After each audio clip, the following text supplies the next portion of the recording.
I'm Victoria Marshall with the latest news from the Washington Watch news desk.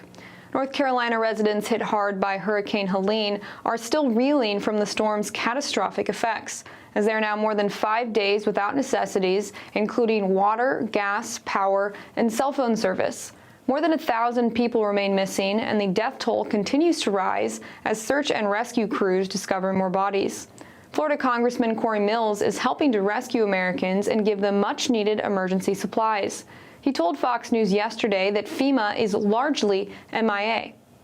Are you working with your private organization that you're part of, and what do you see in terms of federal help happening? Tell us the difference. So that's really where the missing piece is the federal piece. And again, let's go ahead and point out the obvious, which is that FEMA had utilized a large majority of the personnel who should be here taking care of this to be replaced or repurposed, if you will, for immigration resettlement, when we need to be focusing on Americans and what's going on, whether it be in Maui, Palestine, Ohio, Florida, North Carolina, or Tennessee.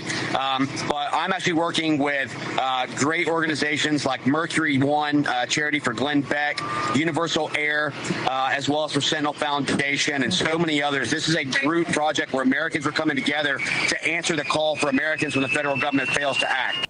Mills' comments come after Department of Homeland Security Secretary Alejandro Mayorkas told reporters yesterday that FEMA does not have enough funding to ride out the remainder of the hurricane season. But this is after, as the Federalist reports, FEMA allocated nearly $364 million in 2023 and $650 million in 2024 to the Shelter and Service Program, which provides services to illegal immigrants. Furthermore, as the Federalist highlights, FEMA's top priorities under the Biden administration do not include disaster relief among its top 2 goals. According to FEMA's own website, the stated goals include, first, instilling equity as a foundation of emergency management, and second, leading the whole of community in climate resilience. The goal to promote and sustain a ready FEMA and prepared nation ranks 3rd. But it's not just North Carolina residents who are unhappy with FEMA. Georgia Governor Brian Kemp told reporters he was outraged when the federal government's disaster declaration only included 11 of the 90 Georgia counties that were hardest hit, leaving rural counties to fend for themselves. When the first emergency declarations came down, there was only 11 counties in that. A lot of people were outraged, including me, because there was such devastation in up to 90 counties. So we called the White House. We spoke to the president's chief of staff, the FEMA administrator, and said, look, you're sending the signal that you're not paying attention to some of these rural communities. In response to FEMA running out of money, a bipartisan group of 12 senators from the states affected by Helene wrote a letter to Senate leaders urging Congress to return from recess and pass more funding for FEMA. House Speaker Mike Johnson said lawmakers would not return to Washington before the November election to pass an aid package. And in election news, former President Donald Trump said he would revoke migrants' temporary protected status in the wake of such migrants overwhelming American cities. Springfield is such a beautiful place. Have you seen what's happened to it? It's been overrun. You can't do that to people. They have to be removed. So you would revoke the temporary protected status? Absolutely. I'd revoke it, and I'd bring them back to their country. The Biden administration has extended temporary protected status to hundreds of thousands of illegal immigrants across the country so they can avoid being deported and can legally work. Last September, Biden granted temporary protected status to around 400,000 Venezuelan migrants. In June of 2024, he granted temporary protected status to 300,000 Haitians. And those are today's headlines. I'm Victoria Marshall. For more news and commentary, be sure to check out the Washington Stand at washingtonstand.com and follow us on social media for updates at FRCDC on Facebook, X, and Instagram. Up next is Washington Watch with Tony Perkins. We'll see you tomorrow with more news.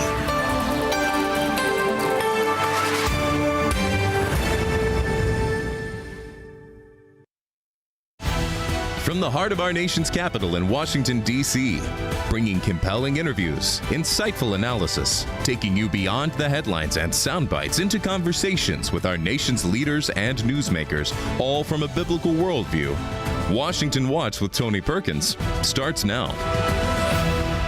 I can't emphasize this strike needs to end sooner rather than later. I cannot tell you how serious this will jeopardize our recovery in South Carolina and North Carolina. This is going to jeopardize public health. It's going to jeopardize public safety. That was Senator Lindsey Graham speaking yesterday about the ongoing port strike, its impact on emergency hurricane relief, and the need for President Biden to intervene. This is Washington Watch, and I'm Tony Perkins.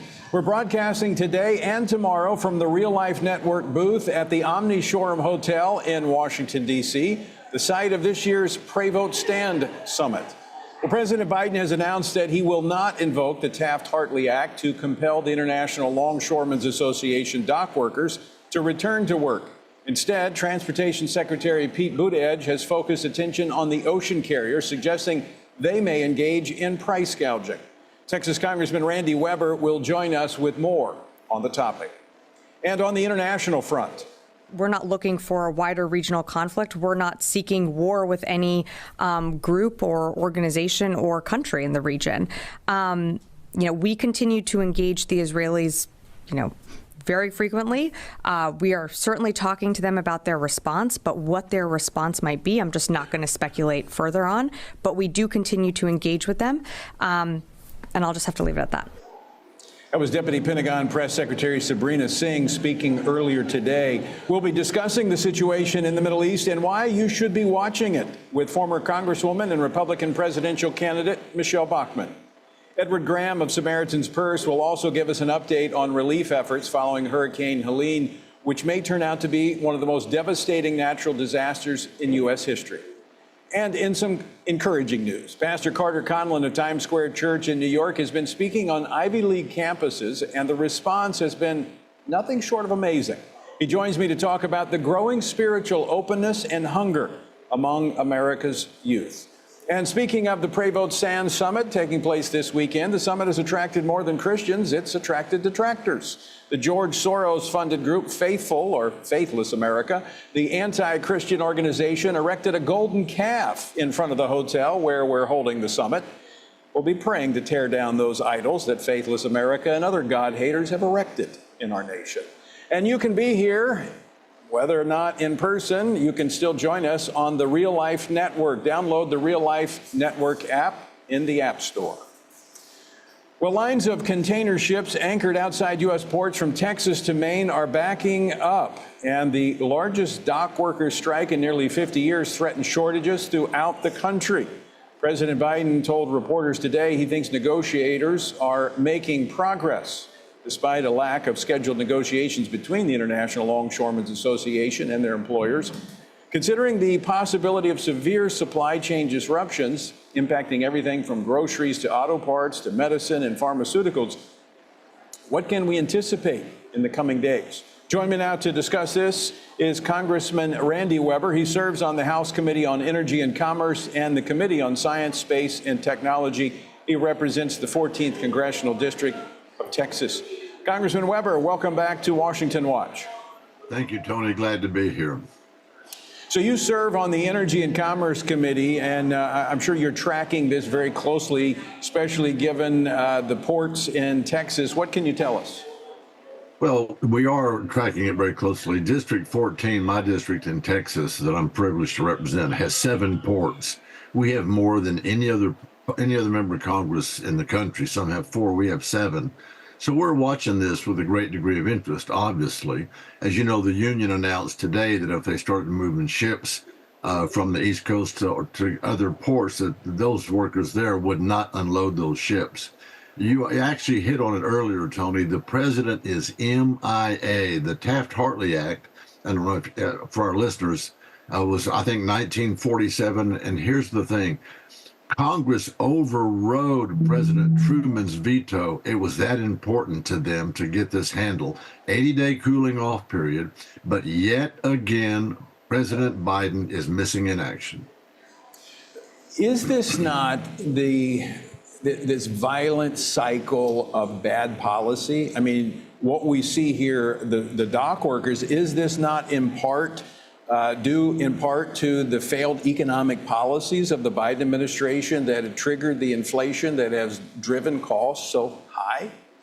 Absolutely it is, because their contract was a 6-year contract. And unfortunately for them, the last almost 4 years now has been under the Biden-Harris administration. And so times are tough, as you know.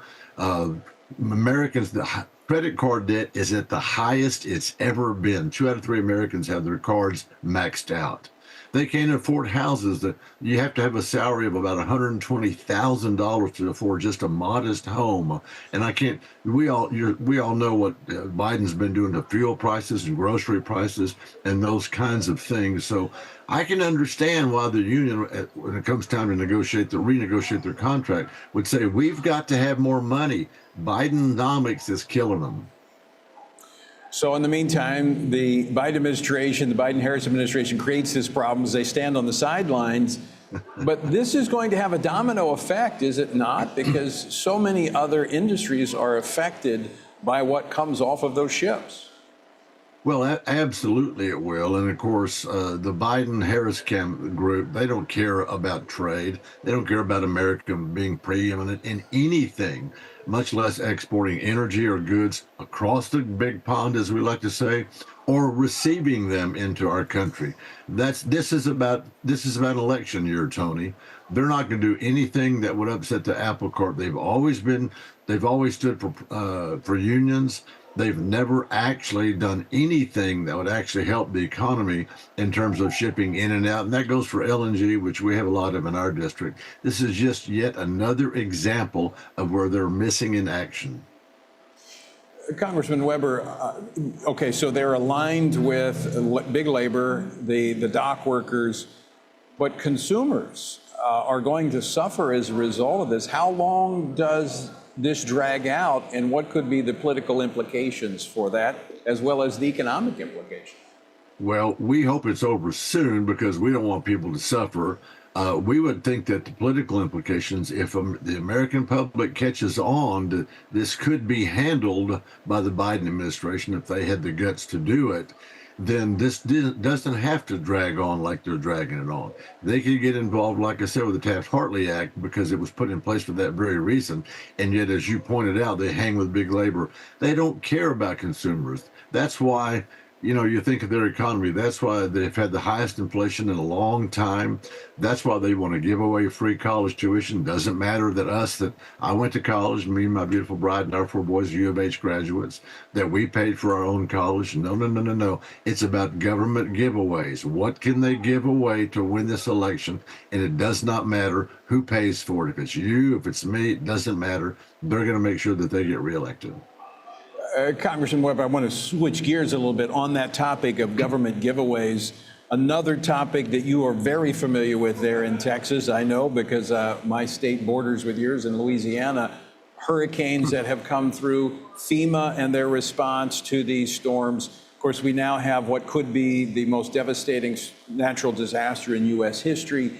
And FEMA is, according to some of your colleagues, is MIA, not there. FEMA saying they need more money, but yet they've given about $300 million in grants to organizations on the issue of immigrant settlement, not addressing disaster relief.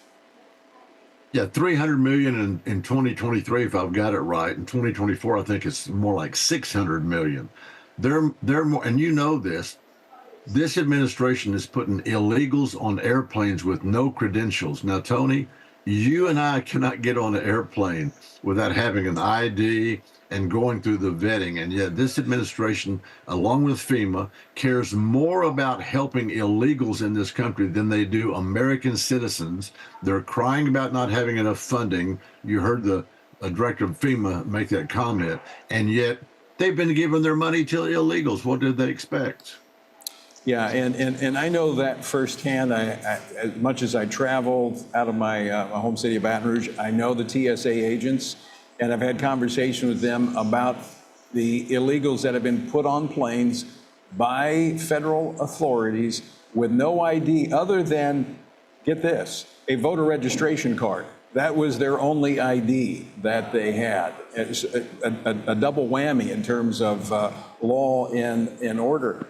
There is the president and others suggesting that they may call Congress back in to allocate more money for FEMA. How can that be justified, as we were just discussing, that they've been redirecting money through things that are, quite frankly, not a part of FEMA's mission? Yeah, what we ought to be doing is shutting down the White House's budget and using that money to help these hurricane victims. It is incredible the lack of focus that this administration has on everyday working American citizens. They're intent on bringing all these people in. I fly out of Houston Hobby Airport, Southwest Airlines, Tony, when I fly, just like, you know, we fly frequently, like you said. And I've seen planes that come up to Houston Hobby from south, whether it's Harlingen, Brownsville, whether it's whatever one of us flies up to Houston Hobby. And I see them get off the plane, Tony, we're talking about male immigrants, usually 7, 8, 9, 10, or 12 of them, same color bag. They get off with a document, a folder, same color folder in their hand. They get into the airport, they look around, they're kind of disoriented for it first, and then they decide where to go. These are the immigrants, the illegals that Biden and company is putting into the United States. And I don't have to tell you this. How many young girls have been raped and lost their lives because of Joe Biden's willingness to bring the enemy right into our camp? I want to play a clip of Secretary Alejandro Mayorkas. This was his comments yesterday aboard Air Force One en route to Greenville, South Carolina. Play clip number 9.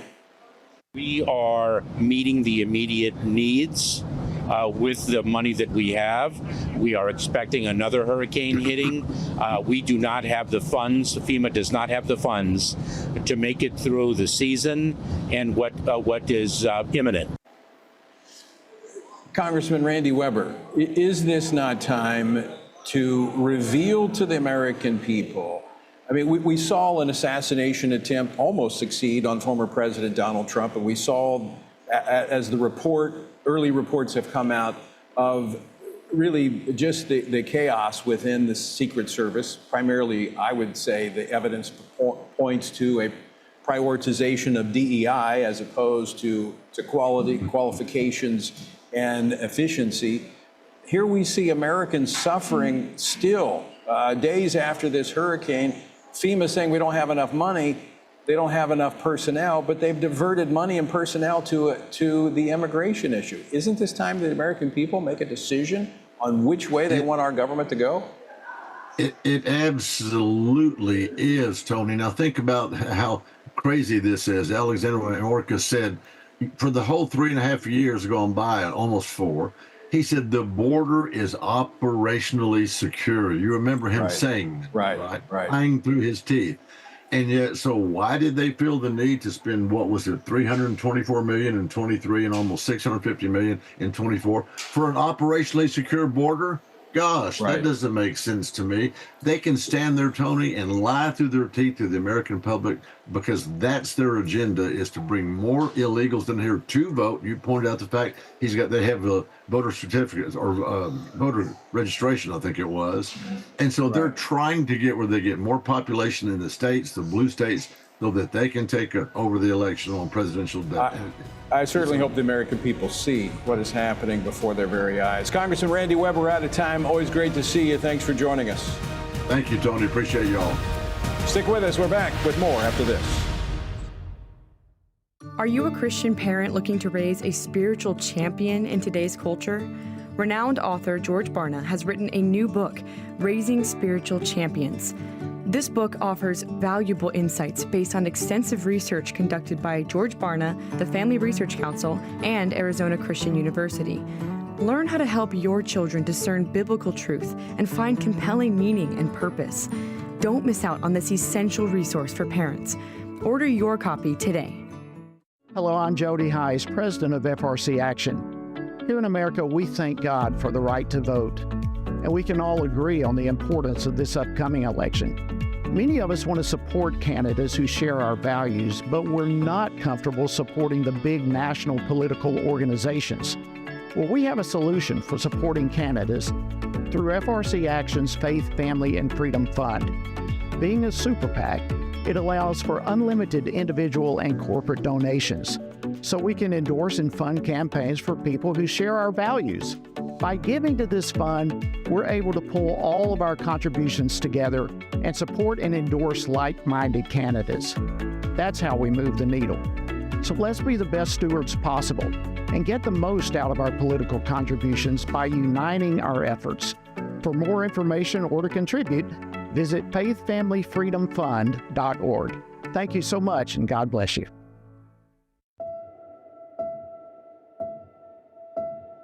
All of us are born with the desire to find truth and meaning. Where did I come from? What happens when I die? While our answers to these questions may divide us, we are united in our need for the freedom to answer life's biggest questions and make life's biggest decisions for ourselves. That's why religious freedom matters for everyone. Religious freedom matters because the powerful have long wanted to control those who are less powerful. Religious freedom matters because the freedom of those who are different is often threatened by those who believe different is dangerous. At the Center for Religious Liberty at Family Research Council, we promote religious freedom for everyone because the only alternative is religious freedom for no one. We encourage Americans and the American government to engage and advocate for the persecuted, and they do. We work every day to bring good news to the afflicted, to proclaim liberty to captives and freedom to prisoners. We do it because that's what Jesus does. We work to give freedom to others because we ourselves have been set free.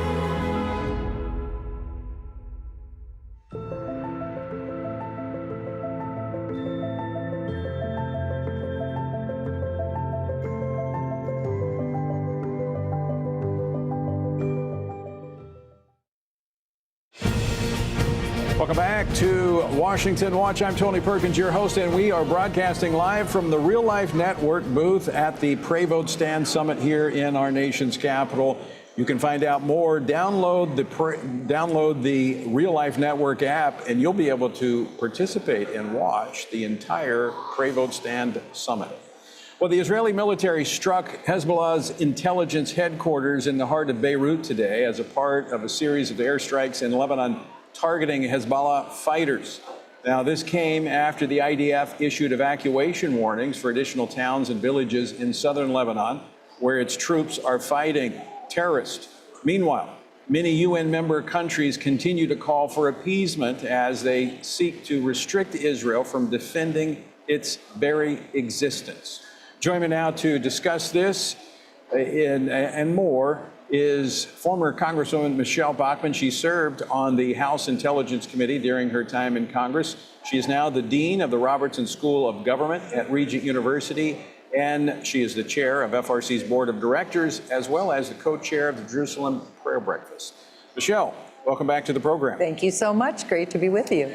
We are witnessing history in the making with this conflict that is taking place in the Middle East. I mean, this is the longest military confrontation Israel has had since its founding in 1948, but the attack by Iran just days ago was historic.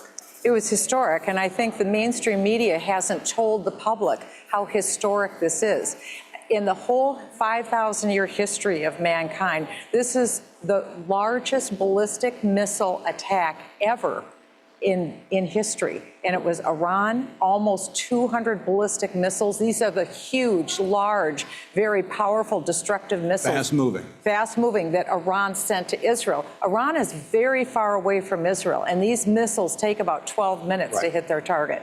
So they had an unprecedented attack against Israel. But what's even more unprecedented was the miraculous nature of the destruction that was intended against Israel. And this was a destruction that could have literally brought Israel to its knees, but for an intervening hand of a miraculous God who saved Israel, the God who neither slumbers nor sleeps. There's no question, if you talk to experts in Israel, they will tell you this is biblical, this is a miracle. Every channel in Israel, the anchors were saying, these are biblical times that we're living in.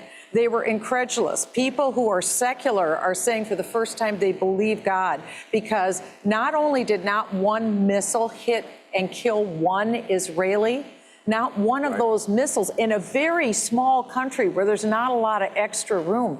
They didn't hit any military infrastructure. They didn't hit any buildings that were strategic. The missiles that did come down, an incredible number were intercepted. But of those that came down, they hit sand, they hit water, they hit open spaces, of which there are very few. It's statistically impossible what happened, but for a miracle from God. Just the missiles were miraculous, but Tony, the other thing that was miraculous that, again, the mainstream media hasn't told people, this upcoming Monday is the 1-year anniversary of October 7th, the worst Holocaust in Israel since the Holocaust. But also the Israelis discovered that Hezbollah, the world's largest terrorist organization, was seeking to carry out another October 7th in northern Israel and in the Galilee region. And Israel was able to uncover the actual plans of that attack, as well as the latest weapons, a huge mother lode of weapons that were going to be used in this attack. It's a miracle. Just like God protected Israel from the ballistic missiles that came in, he protected them, Tony, from a second October 7th. So when you think of it, the terrorists were intending from Lebanon to come into Israel. Instead, what happened? The Israeli Defense Forces went from Israel into Lebanon and saved the Jewish people. It was a miracle from God.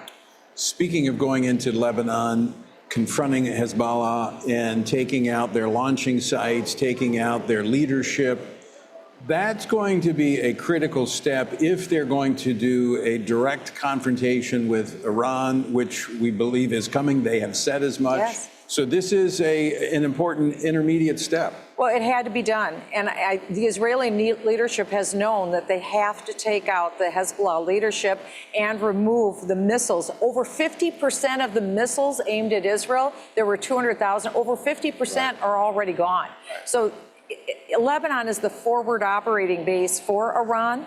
And so now Israel is doing exactly what they should do. And it is miraculous. That could overwhelm their missile defense system. Oh, easily. So by taking them out allows them to focus on anything else. It's mandatory. But when you consider what's happened both in Gaza and in Lebanon, it is miraculous that this level of progress has happened in about a 15-day period. It is pretty amazing. Does it not also show potentially the weakness of Iran? I mean, think back with Russia. Everybody thought Russia was this, 600-pound gorilla, and we're seeing they're unable to defeat Ukraine. Well, that's right. And today, Iran actually released photos of their underground missile tunnels, and they did that, I think, because they wanted to bolster their image as being the tough guy, and that's because they're a weak man, not a strong man. And I think that is what the world saw. I mean, launching nearly 200 ballistic missiles and not even being able to claim one casualty. That's right. Not one casualty and not one direct hit on a significant structure. So again, what this says, this is twice now in 1 year. This has never happened before in history, that Iran has attacked Israel directly. Both direct attacks should have devastated Israel. Neither did. This shows the miraculous hand of God. We're going to be talking about this more tonight at the Pray Vote Stand Summit. And folks, you can be a part of it if you're not here. The Real Life Network app. Very quickly, 30 seconds, Michelle, what Christians need to be watching for in the days ahead? Well, there will be an attack in all likelihood by Israel against Iran. And so that's why we need to be watching and praying and ask for God to send his protection as he has before to go forward. This is now about dismantling the world's largest terror structure. And that's what we need to pray into. And as we pray into that, also pray that the world will now know that there is a God. That's right. Because his hand is upon Israel, and it is evident. And we've seen it all this week. The world isn't telling people, but we're going to tell them now and tonight. Yeah. Michelle Bachmann, always great to see you. Thank you, Tony. Look forward to our conversation tonight. I do too. And folks, I hope you will join us if you're not here in person. Again, you can be a part of the Pray Vote Stand Summit. Simply download the Real Life Network app. It's in your app store. And you can be here with us as we see what's going on and how we should be responding. All right, don't go away. More Washington Watch straight ahead. Everything we do begins as an idea. Before there can be acts of courage, there must be the belief that some things are worth sacrificing for. Before there can be marriage, there is the idea that man should not be alone. Before there was freedom, there was the idea that individuals are created equal. It's true that all ideas have consequences, but we're less aware that all consequences are the fruit of ideas. Before there was murder, there was hate. Before there was a Holocaust, there was the belief by some people that other people are undesirable.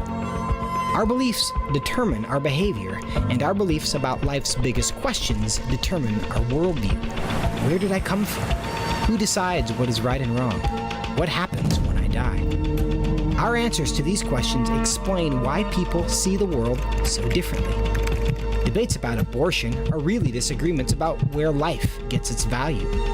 Debates over sexuality and gender and marriage are really disagreements about whether the rules are made by us or for us. What we think of as political debates are often much more than that. They're disagreements about the purpose of our lives and the source of truth. As Christians, our goal must be to think biblically about everything. Our goal is to help you see beyond red and blue, left and right, to see the battle of ideas at the root of it all. Our goal is to equip Christians with a biblical worldview and help them advance and defend the faith in their families, communities, and the public square. Cultural renewal doesn't begin with campaigns and elections. It begins with individuals turning from lies to truth. But that won't happen if people can't recognize a lie and don't believe truth exists. We want to help you see the spiritual war behind the political war, the truth claims behind the press release, and the forest from the trees.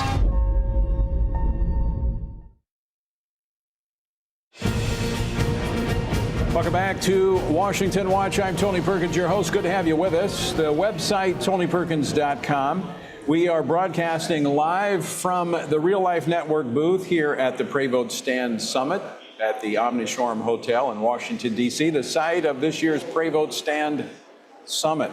Well, a lot going on. We're just talking about what's happening in the Middle East, what's unfolding there. We've obviously election season, but we also are tracking what may become the most devastating natural disaster ever to hit the United States.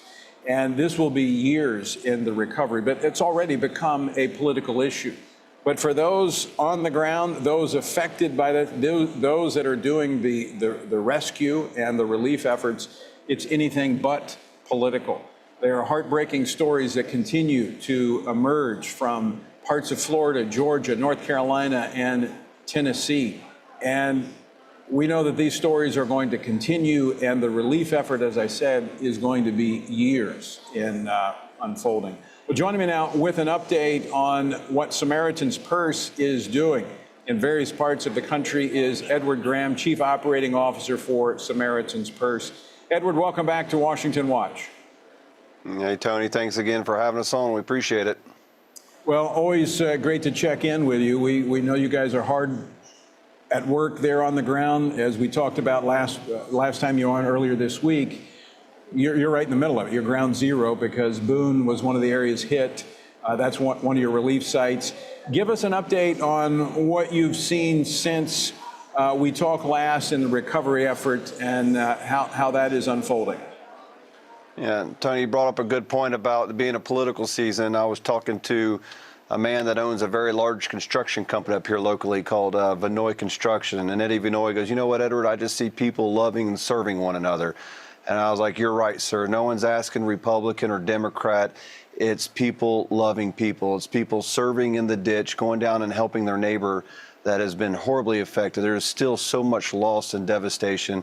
Our volunteers are still going out and they're processing work orders. We're making progress on debris removal and getting some of our heavy equipment in there. The state, the local here in North Carolina, they're doing what they can to get the power back on and pushing hard, but there's still a lot of people that are trapped and without food. We started on our own helicopter lift operations. We were flying our helicopter on Saturday. It hasn't stopped. We've got other people that have been flying in. I think I told you the other night, people like Rick Hendricks and Joe Gibbs Racing, their helicopter's been partnering with us, and we're delivering food to these locations. But we've also partnered with these 2 UH-60 military helicopters. I'm going to keep leasing them to keep doing work and getting what I think is now needed, even beyond food and water. But that's starting into the point of we've bought generators, over 1,000 generators, and we're going to buy them and send them into these areas just to get power, because, yeah, we may start getting food and water to it, but they're not going to get power for a long, long time. What are the greatest needs right now that our viewers and listeners can help with? Yeah. Well, food and water is still a huge. There's now places where they've collected, and there's kind of logistical logs. It's really getting these water and food to areas that need it, and that's very difficult. A lot of that has to be done by rotary wing, by helicopter. Power is still a huge issue. There's people with now that are trapped, and they've lacked medical issue, getting medical treatment. And the National Guard is doing a great job of trying to get those individuals out and get them back to where they need. But the biggest issue, you got people still trapped, and I call it behind enemy lines. It's like a war zone out here, and they can't get out. And so those are the people that we're really trying to get to. Now, these other communities, they've lost homes. There's housing gone. There's going to be a huge housing need. And Samaritan's Purse will look, and we'll stay committed. We're not going anywhere until this starts to rebuild this community. But the immediate needs is still food and water, but power is still a major issue here in these parts of North Carolina, really from Boone, North Carolina, all the way down to Asheville. And then there's other parts. We're working in Tennessee as well. We're expanding our work orders around the Ashland area, going to other counties, to like Mitchell County. But there's going to be a lot of work. I need volunteers. But the big thing is Samaritan's Purse needs volunteers that are going to stay committed for the long haul. Yeah, we may be booked solid on who can stay in our church, but here in a few weeks when things start the attention goes away, I need these volunteers to keep coming. Yeah, I know that it is, because you'll be there for years doing this work in the rebuilding phase of the relief. So, folks, I'd encourage you to go to the website and SamaritansPurse.org. You can find all the information you need to volunteer. You can also donate. Maybe you can't go, but you can give. And Edward, I would say the fact that there are people still missing and there are people still needing to be rescued, we need to be praying for those individuals. We need to be praying for the relief workers. This is still a very dangerous environment. Yes, it is. Yeah, there's a lot of danger out there. And anytime you work around rotary wing and putting these people in these conditions, pray for good weather. We got that this weekend. But anytime bad weather comes in, you're on stable ground, trying to fly these helicopters in these conditions. There's a lot that can go on. So pray for the safety, especially the linemen. They're working hard and they're tired.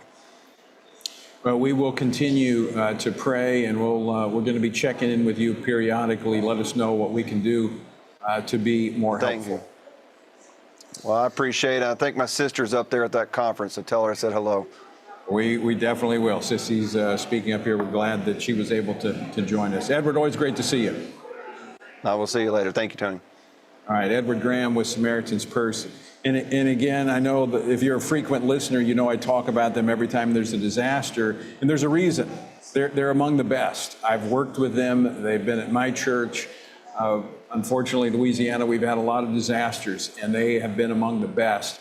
And if you want to volunteer and help, it will be time well spent.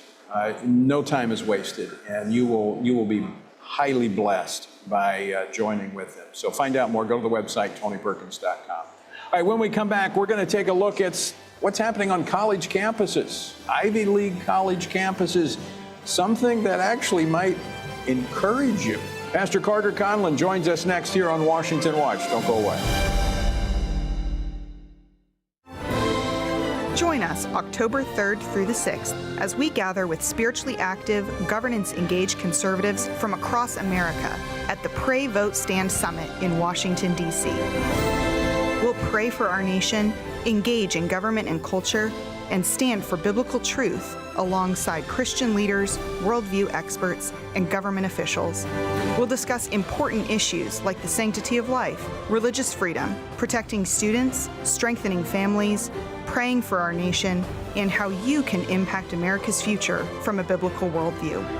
Our nation stands at a critical juncture, and we must ensure that the issues impacting faith, family, and freedom are understood and advanced. Register now at PrayVoteStand.org. That's PrayVoteStand.org.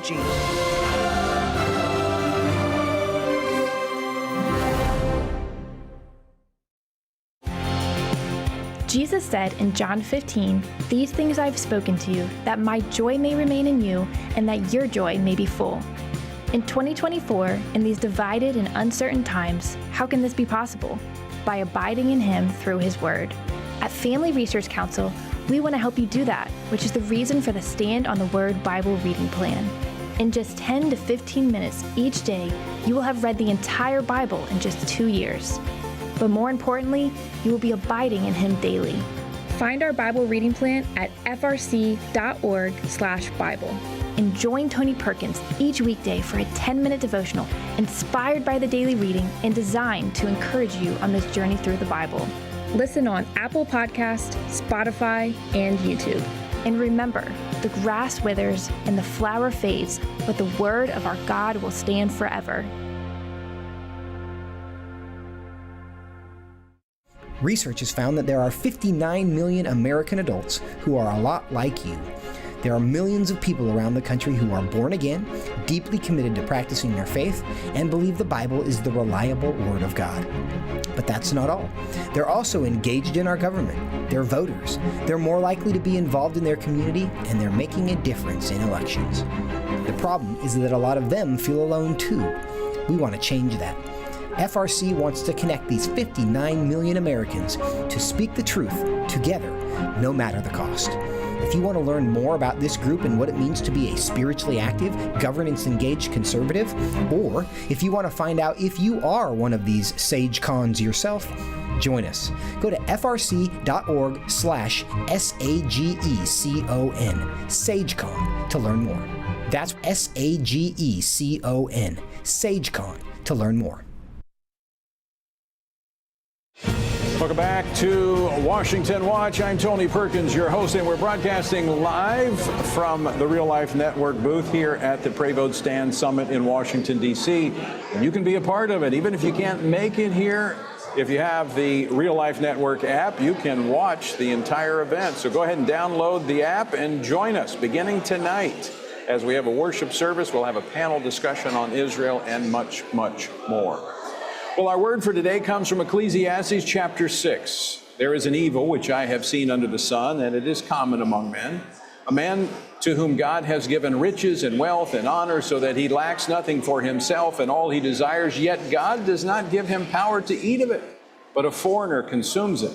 This is vanity, and it is an evil affliction. You know, if a man begets 100 children and lives many years so that the days of his years are many, but his soul is not satisfied with goodness, or indeed he has no burial, I say that a stillborn child is better than he. All the labor of man is for his mouth, and yet the soul is not satisfied. You know, the material goods of this life will never satisfy the spiritual needs of man's soul.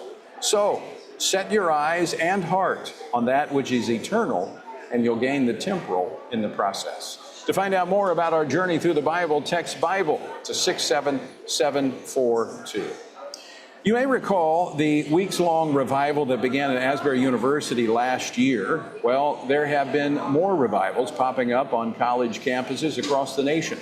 Last month, more than 10,000 students from more than 35 colleges gathered at a Unite Us event at the University of Arkansas to worship Jesus and hear a clear proclamation of the gospel. Similar events have taken place this school year in Georgia, Texas, Ohio, and elsewhere. While they may not be getting attention like the pro-Hamas demonstrations on college campuses, they are significant, and I would say very significant. And they show that there's a spiritual hunger among young people open to the influence of Jesus on their lives. They've tried so many other things. They've seen their parents try many other things. They're looking for the answers. So how can the church nurture this spiritual awakening among Generation Z? Joining me now to discuss this, Pastor Carter Conlon, General Overseer of Times Square Church in New York City, who has been bringing the message of the gospel to Ivy League campuses across the nation. Pastor Carter, welcome to Washington Watch. It's a pleasure to be here with you. So I want to start with kind of tying together what we have been talking about on this program today, started looking at the Middle East, what's happening there, unprecedented conflict. It looks like at any moment the world could be erupted in a global conflict. We've got natural disasters of unprecedented proportions taking place right before our eyes. This is, in fact, Michelle Bachmann said that even in Israel, they're realizing this is of biblical proportions. Is God trying to get our attention? Oh, I believe so. Absolutely. We're seeing Scripture fulfilled right before our eyes, just as we sit here today. Israel is being surrounded by armies. We know the Scripture talks about this day happening, and it's almost stunning that we're alive at this time to see what I believe might be the precursor to the second coming of Christ. I mean, it's an amazing generation to be alive right now. But yet we see many trying to explain it away. You know, for instance, we see the administration, when we look at this, what is going to be probably the largest natural disaster in U.S. history, it's because of climate change.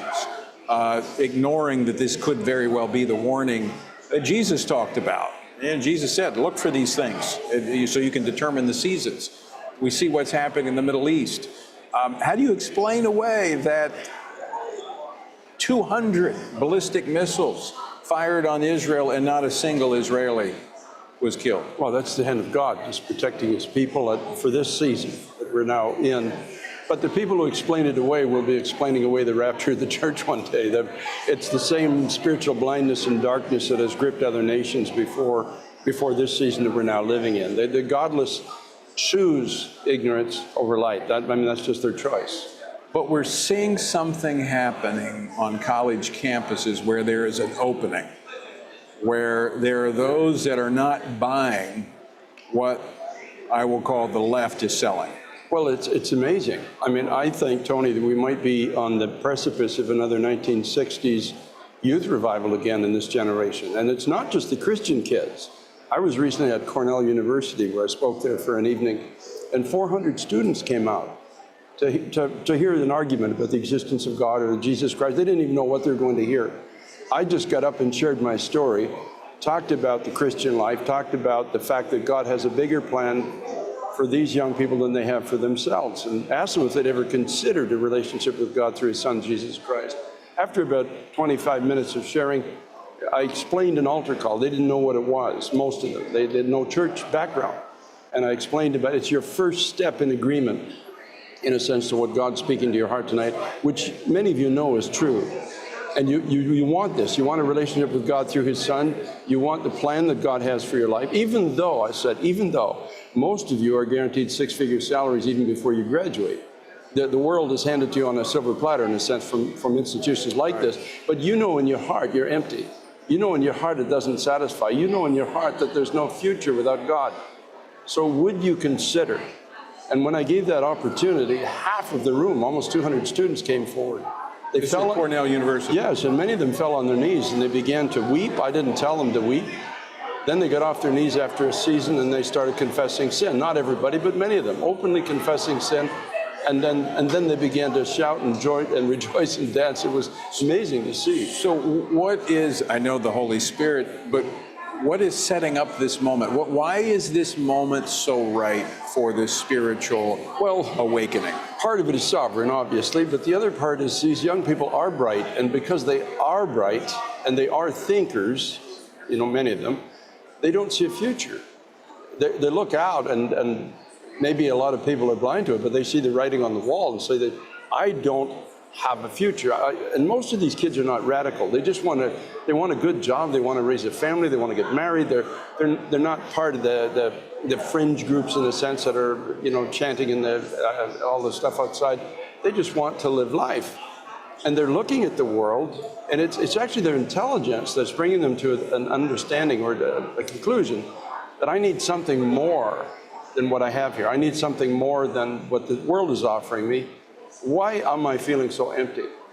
And it's stunning what God is starting to do in our universities, and most people are not even aware of it. And we're talking particularly about Ivy League yes.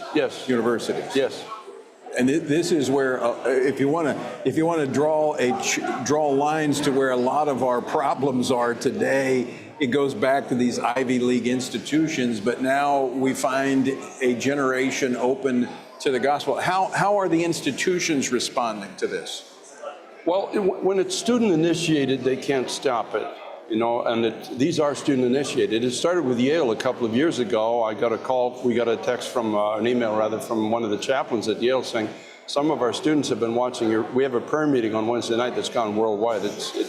You can find it at itstimetoPray.org, or .com rather, itstimetoPray.com. And they were watching it and they said, well, what are the chances of you coming and hosting a prayer meeting here on our campus? That's where it all began. That first year, about 1,000 people came to the prayer meeting. Now, in fairness, about 300 or 400 were from Times Square Church. And then we were invited back the second year, and the second year, representatives were sent by bus and by van from up to 5 or 6 other Ivy League schools. They prayed for their schools in succession. And listen, these young people, it was cold and it was raining. These young people stood for 2.5 hours in the rain to pray. Ivy League students, so desperate for God, and they prayed phenomenal prayers. I mean, I remember one of the students grabbed the microphone and they came up in various groups from their colleges, all Ivy League, and they came up and they said, God, forgive us for intellectual arrogance. Forgive us for thinking that by our human reasoning that somehow we can formulate a way through life and we don't need you in our lives. It was phenomenal, the prayers that were prayed. And they stayed in the rain for 2.5 hours to pray. Nobody left. Someone said, well, that's really great that you had that prayer service and people responded. But this isn't just a one-off. It's not just a one-time occurrence. You're seeing this in many of the institutions. You're getting invitations to come that are growing. Well, we're locked in for 2 nights in February to Yale. We're 2 nights in Princeton in March, 2 nights in Cornell, and then we have inquiries from at least 5 other Ivy League schools. What's causing that to spread? I mean, I know you're not out there promoting it. Well, we haven't promoted anything. We haven't even approached a college. It's really just God. And the young people are seeing it online. And many of them came to the Yale event last year, and they're seeing it and they say, we want this in our schools. And more than this, we want this in our lives. And because of what happened at Yale, a prayer meeting, an outdoor prayer and praise service has begun at sunrise almost every morning at Yale right now, where dozens of students are out in the public square that everybody has to pass by, and they're just giving God glory, and they're singing and praying. I'm excited about this because this gives me encouragement. Of course, we see individuals coming to Christ. That's exciting. But we see, I mean, these are influencers. These are young people who are going to be leaders. I mean, obviously, you said this. You cannot replicate or force a sovereign move of God, but we can facilitate it. We can be a part of it. What this would suggest that it's not just the Holy Spirit moving on college campuses, but that we could be seeing a move of God across this nation. I think we are. What do we need to do as believers to be a part of this, to be prepared for it? Well, for young people, they're going to come into the kingdom of God with a lot of questions, a lot of opinions, a lot of things they've learned which may not be true. So we're going to have to have a lot of patience. And discipleship training. Yes, of course, discipleship, because they have opinions. They've been infused with things that may not be in line with biblical thinking, and so we're just going to have to be very patient and just open our arms, in a sense, and receive these sons and daughters that are going to be coming in from everything. And they're not going to do things necessarily our way, just like in the 60s when all the hippies came into church, and it's going to be very, very different. They're not prone to just sitting and just, without an opinion. They're going to have opinions. Okay, so how should churches and ministries begin to approach this?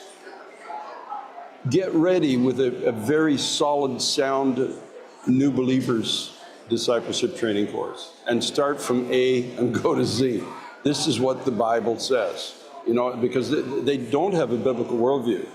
And they've not been taught it. And many of these students, they don't even know there was such a thing as a God until the Holy Spirit moved on their heart. They had no idea. They've got no church background. They've been raised in a spiritual vacuum. They've been told there is no God. And the things of God in many of their environments have been mocked almost their whole, adolescence. Right. So suddenly they're moved upon by God. The tears come. They don't know why. They find themselves weeping in the presence of God. So Pastor Carter, that's a pretty vulnerable place for the church to be when we have new believers that have no background whatsoever. They come to Christ and they're a complete open book. I mean, we've got to quickly disciple them lest the enemy come in and mislead them, sow tares of deception and deceit. Well, I'll tell you straight, they're not going to stay in churches where the message is be your best you. Yeah.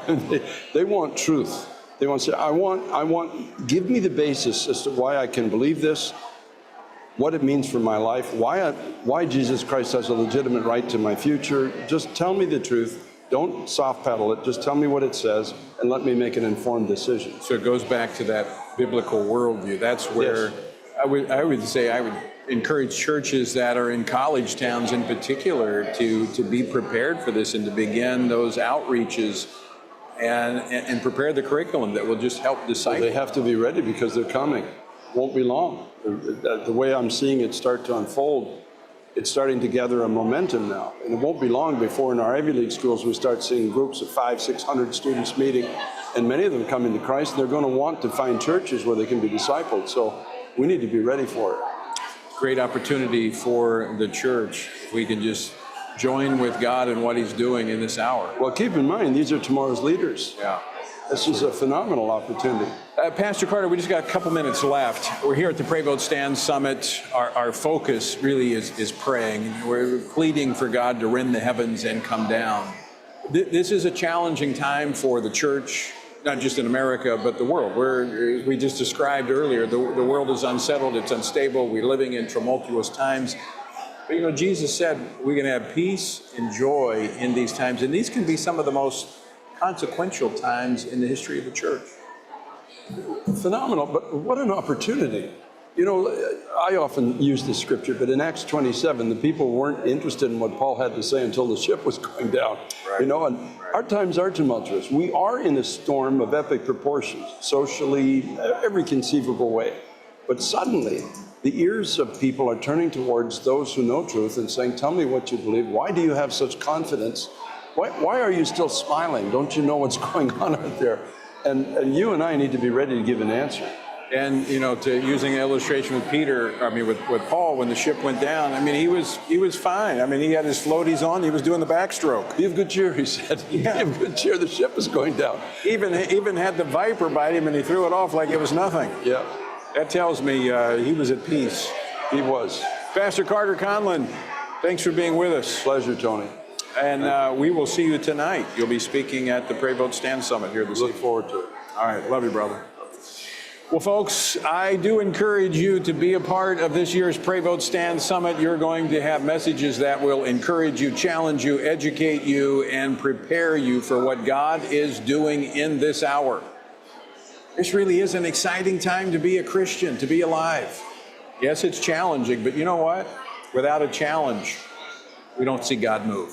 And I believe we're going to see God move. And that's what we're going to be praying for and preparing for here at the Pray Vote Stand Summit. So if you're not going to be here, download the Real Life Network app and you can join us virtually. Until next time, I leave you with the encouraging words of the Apostle Paul. When you've done everything you can do, when you've prayed, prepared, and taken your stand, by all means, keep standing. Washington Watch with Tony Perkins is brought to you by Family Research Council and is entirely listener-supported. Portions of the show discussing candidates are brought to you by Family Research Council Action. For more information on anything you heard today, or to find out how you can partner with us in our ongoing efforts to promote faith, family, and freedom, visit TonyPerkins.com.